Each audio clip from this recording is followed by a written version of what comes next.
You're Locked On Senators, your daily podcast on the Ottawa Senators.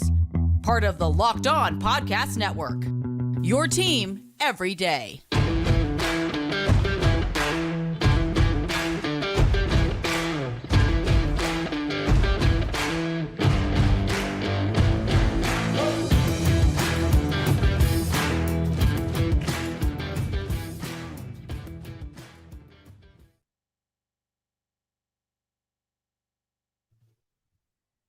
Welcome inside another edition of the Postcast presented by the Locked On Senators podcast and, of course, the Glebe Central Pub. I'm Brandon Piller, joined by Leems Martian at Leems Martian, and somehow it seems like we always get to chalk these ones up, Martian? A 6-4 loss at the hands of the Buffalo Sabres in a game that, other than 30 seconds in the final minute of this game, was never really close.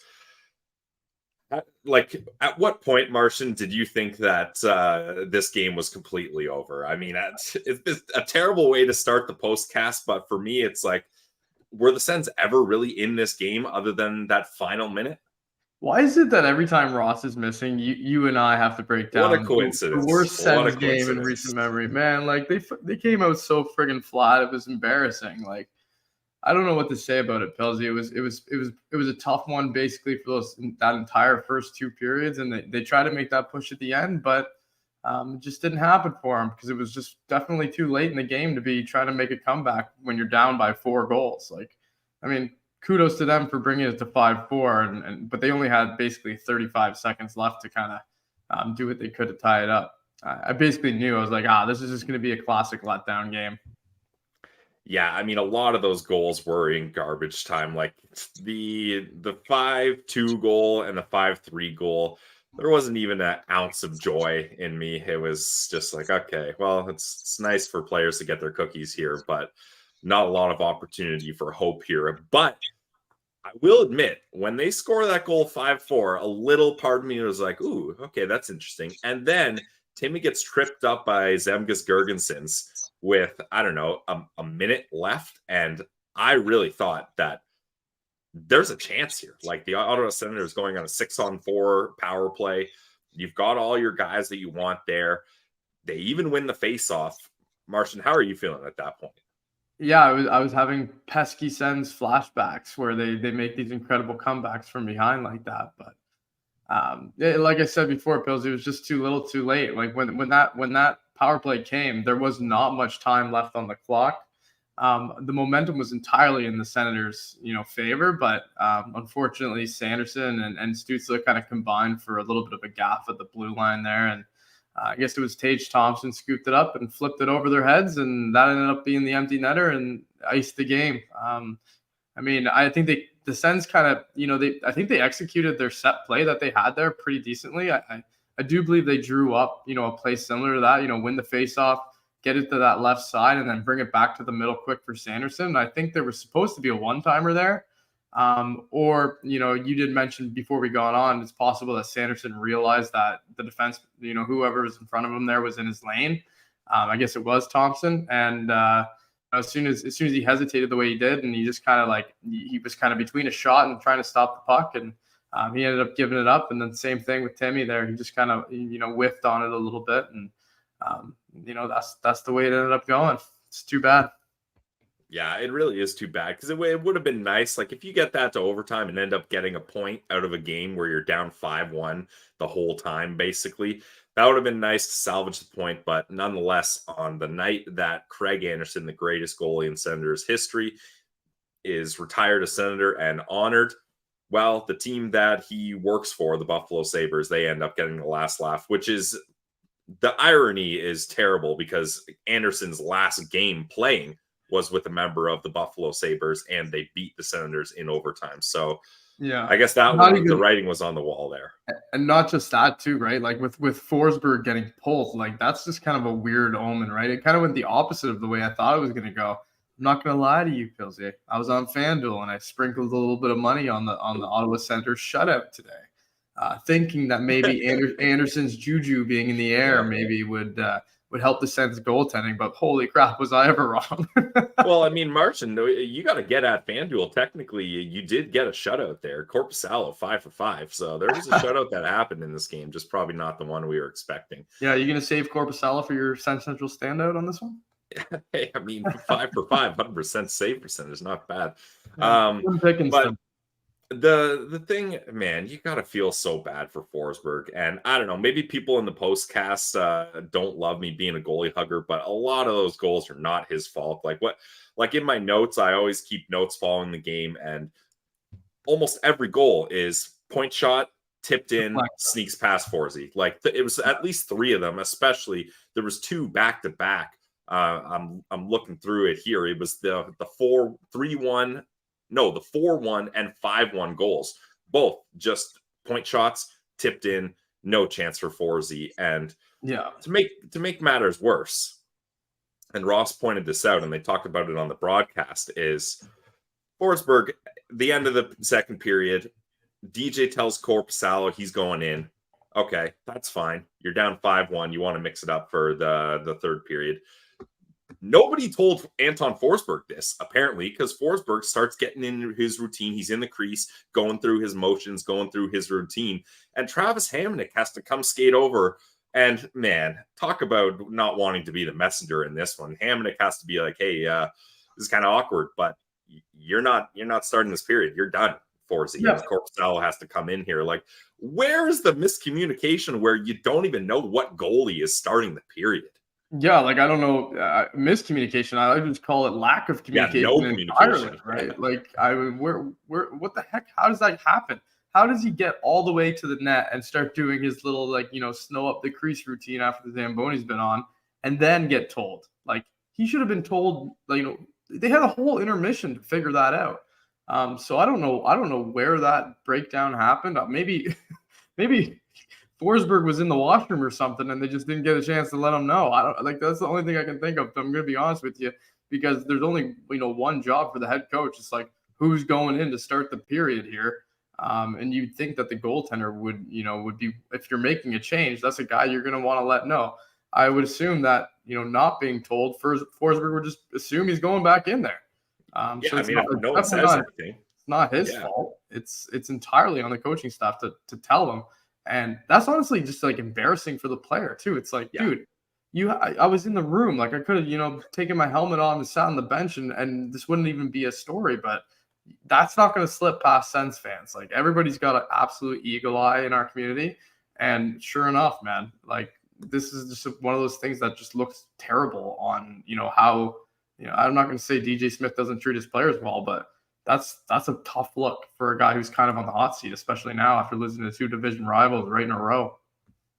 And it's also tough for Korpisalo too, because then he's sitting there on the bench being like, I thought DJ told me I was in, but I guess Forsey's going to that. Like that's just a weird situation all around. But anyways, another part of the end of the second period that could have had a major impact on this game was Brady Tkachuk throws a kind of high hit at Peyton Krebs and right away tosses his glove out. His shoulder looks messed up, and all of us are thinking, okay, we like Sens fans cannot take any more shoulder injuries, especially to the captain in a game like this. But thank God he comes back out and plays the rest of the game, and he gets into a nice tilt with Alex Tuch. But we'll get into that later on in the postcast after the break here. But is there anything that the Senators can hold on to here? Like, Martian, are you taking the garbage time comeback as a small moral victory, or is it just it doesn't matter because they don't end up making it to overtime or getting the W?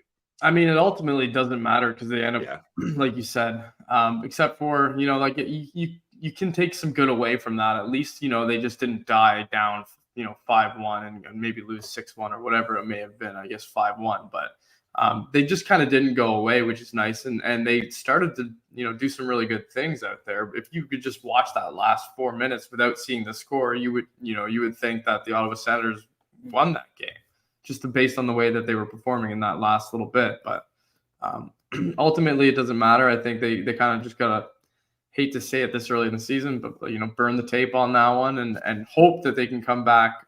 It would have been really nice to win that game. Obviously, like, this homestand is now over. They had 5 games. They ended up going 3-2.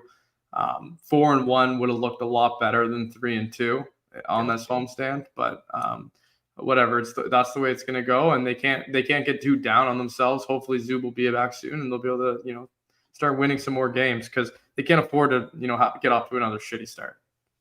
No, they really can't. And I think it's a good thing the road trip's coming up here. I think maybe sometimes you get a little too comfortable at home for too long. I mean, it's been over a week here, so maybe it's good. Get on the road, try to build some bonding, get the boys in the hotels and out for dinners and away from the families, and really focus on what they got to do here. Because good call, Pilsy.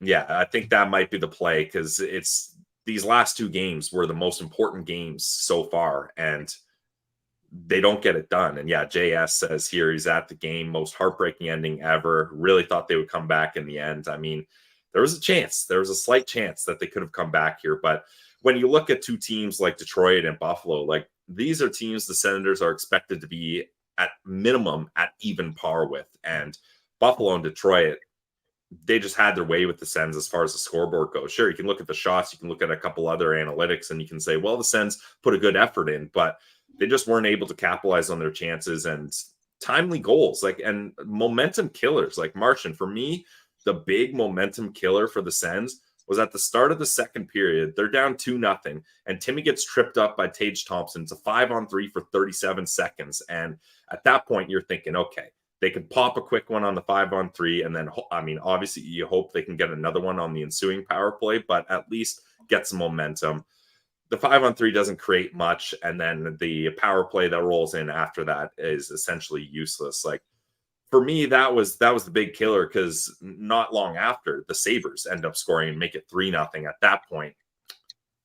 Yeah, I mean, you're absolutely right. Like, they could have got a couple quick ones there, and it would have been, a totally different storyline of the game, but they didn't do it.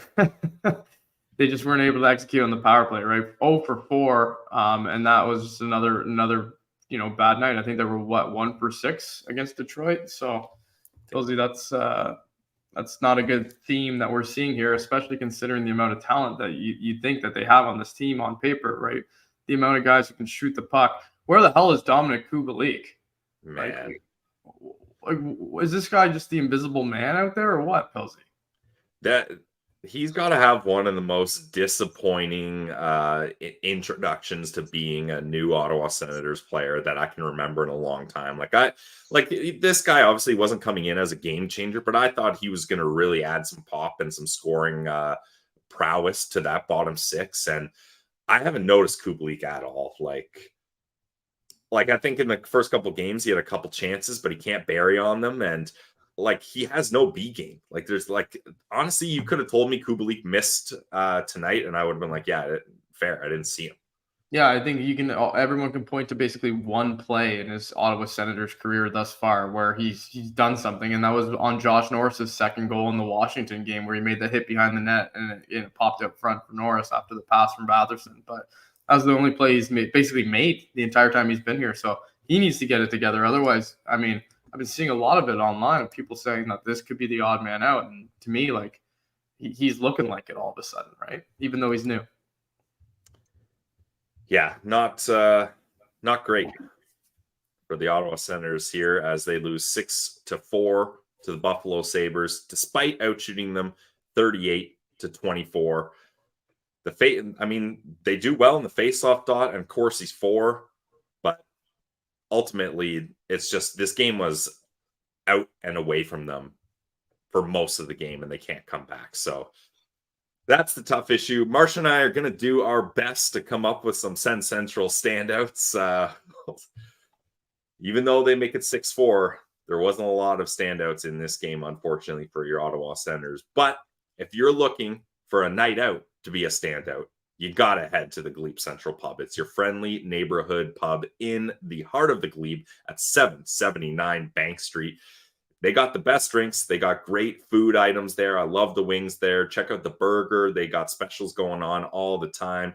Blair and Ashley and the rest of the team there will hook you guys up. They are Sens fans so much that they wanted to get a Sens shuttle to bring Sens fans to the game. And this is a great value deal. For $17, you can get on the shuttle at the Glebe Central Pub. Sue, the bus driver, will get you there nice and early. Go to their website and check out all the dates they're running the shuttle for. Then go to the game, have a couple Molsons, have a good time, and then back on the bus, beat the traffic, and they drop you off right back where you started at the Glebe Central Pub to keep the good times going. So check them out, guys, at 779 Bank Street. And when you're there, let them know that the Locked On Senators guys sent you. They'll appreciate that. So check it out again, guys. Glebe Central Pub, the official Postcast sponsor. And we're also brought to you by the official sportsbook partner of the Locked On Podcast Network. It's FanDuel. You guys know that's where Pilsy's parlay of the day happens. Another close one, Martian. 2 out of 3. But in the parlay game, if you don't get them all, you don't get any of them. And it was that pesky Sens money line that got away from me. But you can get in on the action by going to America's #1 sportsbook. And for customers in the U.S., you can get $200 in bonus bets guaranteed when you place a $5 bet. You can bet spreads, player props, over-unders, and more. So visit FanDuel.com/lockedon and get in on the action. FanDuel, official partner of the NFL.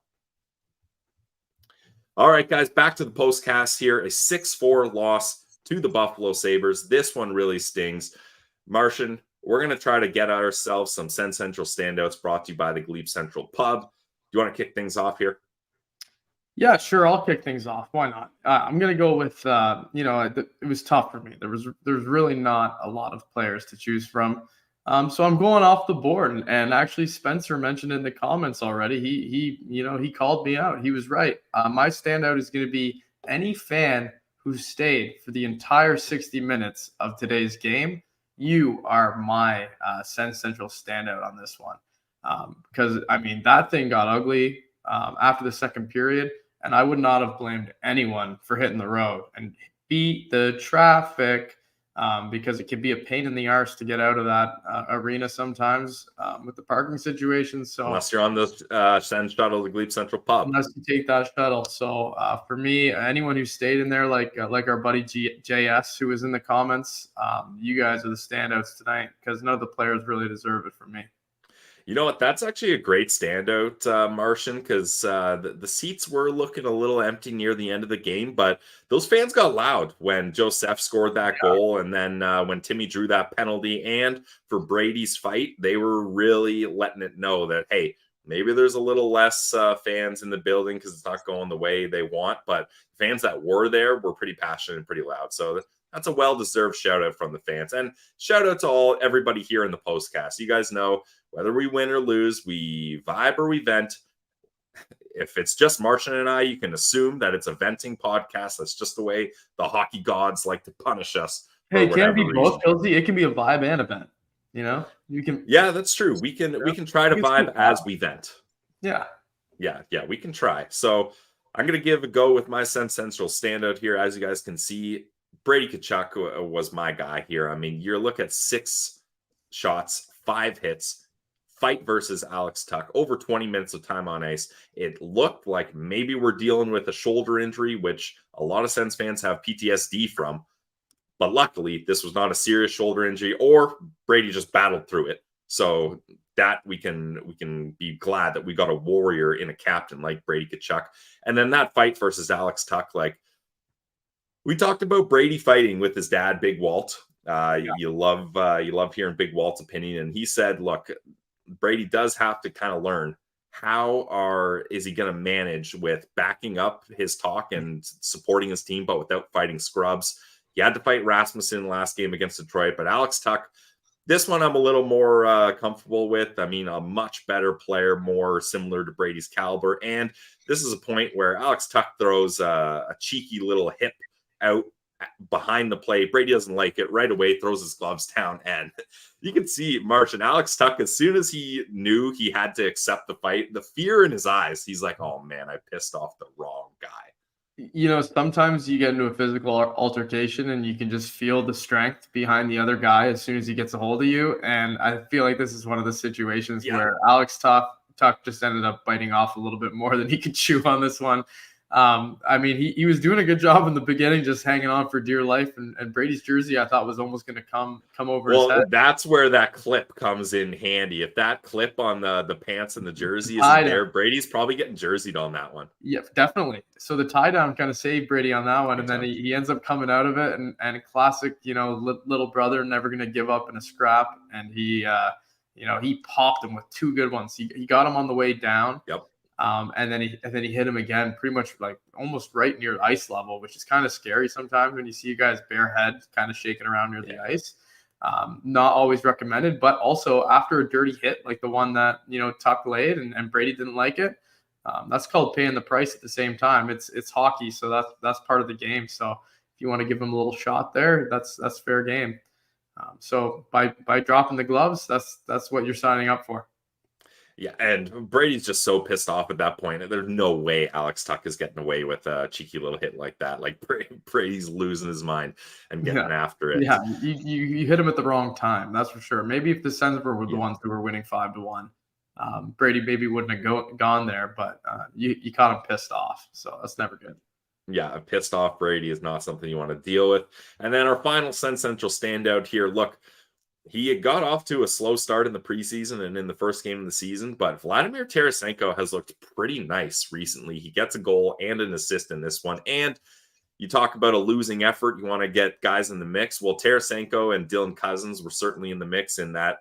I don't want to call it a line brawl because it certainly wasn't a full-out line brawl, but all the guys are lined up, and it was a good little skirmish there. And Vladimir Tarasenko was in the middle of it going after Dylan Cousins. So you like to see that he's going down at least with some piss and vinegar and some snarl. Yeah, I definitely love to see that out of him. I was actually worried about him for a moment there when he was basically in the Sabres bench and surrounded by Sabres, and there was no Sens around to help defend him. But I guess it didn't escalate to that point, so that's good. And then classic, rushing into contract year, Pillsy, like he's going to get his cookies, baby. He's going to get his cookies every night, and he doesn't care how he gets them, even if it's in a 5-1 loss. He's going, he's gunning for those stats, baby. And, it's not just him just going for stats, though. I feel like, he is, embracing this team, and that scrum at the end kind of shows it there too. So it's kind of predictable, though, in a losing effort. If you're going to ask me which guy got 2 points, like Tarasenko is probably the one I'm going to choose.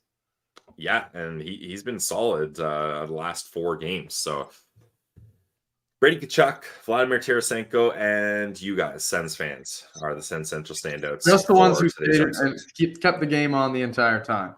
That includes us, Pilsy. Yes, absolutely. Yeah, we're venting through this one. Now, a lot of people, I'm trying to watch the comments as I go along here. I don't have the ADHD multitasking brain that Ross does, so sorry if I miss a lot of what you guys are saying. I'm just trying to keep this bus on the road here, but a lot of the comments I'm seeing are pretty upset at Dominic Kubalik, Mark Kastelik. Like the issue is, like, the Sens are so strapped to the cap here that even if guys are underperforming, they don't really have a lot of options to switch things up, Martian? No, they have no options. Pilsy, they have no options. It's either that or you get Pinto back somehow. So they need to make that happen sooner rather than later. The only way to get Pinto back is to move guys out. Can you just imagine what things would be like if Brady Tkachuk was out for any period of time? And that would have been an absolute nightmare. So that's the one silver lining maybe we could take away from this game, is that he didn't end up hurt. Well, guys, if you were thinking about hitting the panic button, if anyone's going to come in calm, cool, and collected, it's Claude Giroux. And this quote from Ian Mendez that Ross put up on Twitter, Claude Giroux says, it's not time to hit the panic button. And you know what? I think he's right. Like, sure, these have been 2 demoralizing losses. And up against division rivals, kind of siblings of the Ottawa Senators right now, and the Red Wings and Buffalo Sabres. But come on, the Sens are 3-3. There's a lot of time left in this season. If people are hitting the panic button already, then we got big issues here. And I think, a lot of people in the comments too, I'm seeing, are calling for DJ Smith's job and saying that, all right, enough is enough. The DJ haters, I think, have been DJ haters for a while, but I don't know what the right move is here, because I do believe in this group. Like, on paper, this group is talented. I feel like they have the right mix of guys. They have good depth. They have the right kind of spread of talent, but we saw this last year, Martian. Ross and I talked about this. The Sens had a bit of a hot streak their first home stretch and then just plummeted down. This kind of seems like the spiral is starting here, and it's too similar to seasons past. Every season something like this happens, and what they do is they change nothing, and it doesn't work. It just continues to, spiral. And so I'm of the mind where, and I'm not saying make a coaching change, especially not at this point, but I would be of interest of seeing a guy like Tyler Clevin come into the lineup, who's a big, heavy body, who they could easily shift up and down. They could make that move easily, right? I don't know, JBD and Brandstrom being a pairing tonight was absolutely frightening, because they were on the ice for, I think it was the first goal, and they were, losing puck battles left and right. And that's just like, the kind of thing that you see is with the Sens, their defensive breakdowns come from losing puck battles. And a guy like Tyler Cleven's not going to be as easy to move around, especially in front of the net, as a guy like JBD or Brandstrom. So I wouldn't mind seeing like a little bit of a more heavy presence on the back end. So like a change like that, to me, could be enough to be a little bit of a wake-up call, I feel like. Yeah, and I don't disagree with you, Martian, but I can't keep track of the cap here, and I'm not a math guy, but I think a reason why they didn't bring Clevin or Matin Paolo or any of those other guys up was the cap, because JBD was able to be brought up because he's sitting at 805. Tyler Clevin is sitting at 916, and then Matin Paolo is 885. I think part of the reason why they brought JBD up is he was one of the only guys they could afford to bring up. And people in the chat can tell me if I'm right or wrong about this, because I honestly have tried to keep track of the cap, but I think Clevin was still eligible. I thought I saw it. I don't think so, because no, right? Okay. Yeah, I think it's so close that they can't. Yeah, so I think Eric in the chat is saying under 830K is acceptable. So like JBD is the only guy really that they can do that with, like unless they're he's like, you got Jacob Larson and Dylan Hetherington. Those are your other options under that dollar amount. Yeah, well, geez, that makes it extremely difficult. Obviously, I mean, maybe just make it. I mean, Hetherington was just named captain. You don't really want to pull him out of Belleville, but he's a guy who can play a bigger, heavier game. I don't know, man. I just feel like they're just getting dominated in their own end, and that's something that I'd like to see end. Yeah, no, that's what I'm saying. I totally agree with you, but again, that's not an option they have afforded to them right now, which is insane to think of, that after months and months of an off season, you put yourself in this kind of spot where you can't even bring a guy on an entry level contract up because he makes too much. Like, that's insanity. Yeah. Well, anyways, I guess we can't make any changes. We have to ride this out. They need Zub back. That's really what needs to happen. That's the thing, yeah, because like you look at that Branny and JBD pair, and I actually, obviously, I'm a Branny guy. I thought Branny had one of his better games, which is a low bar considering he hasn't played well this season. I thought he had a couple chances. If Branny gets, like Brady had that play where he sauced it all the way across the ice to Branny, and then he rings it off the post. Like if he scores that one, that would have been nice to see. That would have changed the game. But again, Brandstrom has 0 points on the season as well. Yeah. So he's not producing much back there, if anything. Yeah, so like that pair only played 15 minutes, and they're pretty much relying, like what Thomas Chabot used to do, being the only kind of competent defenseman and playing 25 plus minutes a night. That role is kind of being tossed to Jake Sanderson earlier than we'd like here. Now, he was paired with Thomas Chabot, but Thomas Chabot on the right side. Did you like how this decor shook up here, like regardless of that bottom pair, or would you have just gone Sanderson and Hamonic just because they have a full season of experience together? Yeah, I honestly, I don't know what I would have done. Like, I honestly don't know what I would have done myself, but I definitely would have avoided probably that, if they wanted to do Sanderson and Chabot and try that out, then just put Brandstrom with Hamonic. We've seen that before. It hasn't been all that terrible. I don't think, we saw that last year at certain times, and then just put JBD with Chikrin, and, those two guys can try to work it out. I don't know. Like, they've never played together, but to me, that's better than what happened. So I don't know.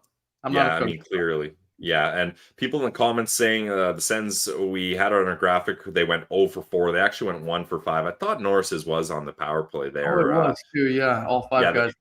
That was our good pal Mark Mathot tipped us off. He thought Norris was primed for a power play goal in this one. So part of his parlay hit, but not all of it. That's the parlay. 2 out of 3 though for Matthew before I was gonna bring that up when we were doing the FanDuel ad. Yeah, he 2 out of 3 is not bad when you're on live TV. That'll work.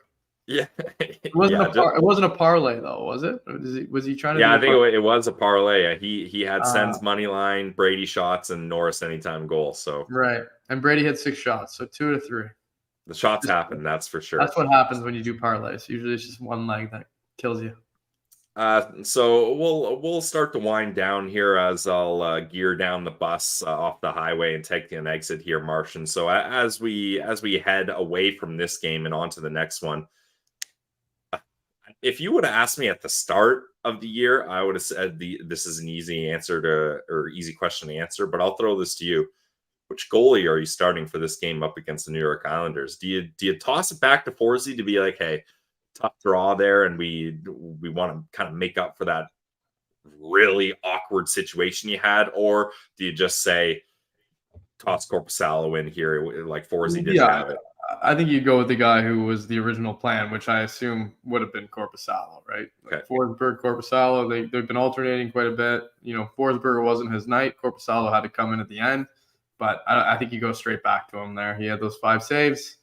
It wasn't Forsberg's night, but it doesn't mean they won't put him in the next time that it's his turn to go in. I think it was just a bit of a stinker. Yeah, so both of these goalies have had stinkers in big moments, and the Senators now with a 3-3 record. Before we wrap up though, have you been following along the rest of Frozen Frenzy? I didn't really get a chance to. I've been locked on to this game, so if I would love to hear people in the States that actually get to have that red zone like channel, what that experience is like and how they're managing that, because this is a cool idea they're doing. And finally the NHL trying to get away from just traditional broadcast scheduling and mix it up here. Yeah, I would also love to know how that's turning out. I could see it being really, really cool. I mean, I love the red zone channel personally. I'm a football guy, right? Every Sunday. I watch my team play, of course, too. But if it's the 1 o'clock games and my team's not playing, I turn on that red zone channel, and I'm a fantasy football guy. And if you're a bettor, that's just an absolute paradise, right? Because you're watching all these games in real time. They can do split screens, and they put on the action and just the action. And I mean, it's weird to say that because I feel like hockey, like it's constant action, but if a team's got a power play, or if a team's, they got a penalty shot, or like whatever, if there's an odd man rush, or like a huge save, like you get all the instant replays as they happen. So I want to see some highlights from the highlights of the Frozen Frenzy. I think that's a really cool idea. I wish I was able to watch it like that. Yeah, that would have been cool for sure. What's not cool is losing to division rivals. The Ottawa Senators lose 6-4 to the Buffalo Sabres. Next game is on the road up against the New York Islanders, so they head to the Big Apple, hopefully for a better fate than they've seen the last couple times here. And the Senators outshoot the Buffalo Sabres by 14 shots in this one. Kind of similar to the Red Wings game. They outshoot them, but they can't bury their chances, and untimely goals are momentum killers for this team. So hopefully Artem Zub is back for that game up against the New York Islanders on Thursday. But for tonight, we say goodnight. Thank you to all 209 people in the chat. We vibe or we vent. We vented today. We tried vibe venting. that's work in progress. Hopefully, less emotional losses. We can vibe and vent at the same time. But thank you guys for joining along. We appreciate it. For myself, Brandon Piller, for Leames Martian at Leames Martian, thank you for tuning in for another edition of the Postcast presented by the Locked On Senators podcast and the Glebe Central Pub.